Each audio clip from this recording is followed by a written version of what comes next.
A2යි B1යි pass බං. ඒ කියන්නේ අපේ කාලේ දොස්තර කෙනෙක් එන්න පුළුවන්.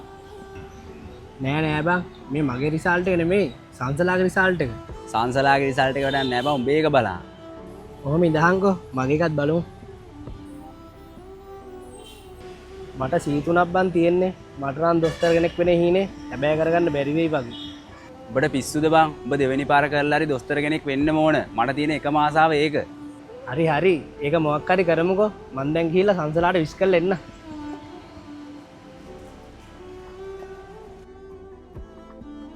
සංසලා අංවාව හැමතැනම හෙව්වා. ඔයා මොකද පන්සලේ කරන්නේ?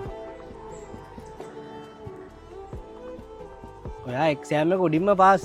මට නම් මාර සතුටුයි. ඒක මන් දන්නවා තරිඳු. මේ වගේ සතුටු දවසකත් ඇයි ඔයා අවුලෙන් ඉන්නේ? මම පාස් වුණාට මාව කැම්පස් යවන්න මගේ අම්මටයි තාත්තටයි සල්ලි නෑනේ. අයියෝ ඔයා මේ එක් ගැනද බය වෙලා ඉන්නේ? ඔයා එක් ගැන බය වෙන්න එපා. ඒ හැමදේම මම බලාගන්න. ඔයාට ඔයා ගැනවත් බලා ගන්න බැරි කොට තරිඳු. ඔයා කොහොමද මං ගැන බලන්නේ? ඔයා මං ගැන හැම හිතන්න එපා සංසලා. මං කොහොම හරි ජොබ් එකකට ගිහිල්ලා ඔයාගේ කැම්පස් වේදා ඔක්කොම බලා ගන්නම්. ඔයා කොහොම හරි ඔයාගේ හිණ හැබෑ කරගන්නකෝ. ඔයා ඔය ඇත්තමද තරිඳු කියන්නේ? ඔව් ඇත්තමයි.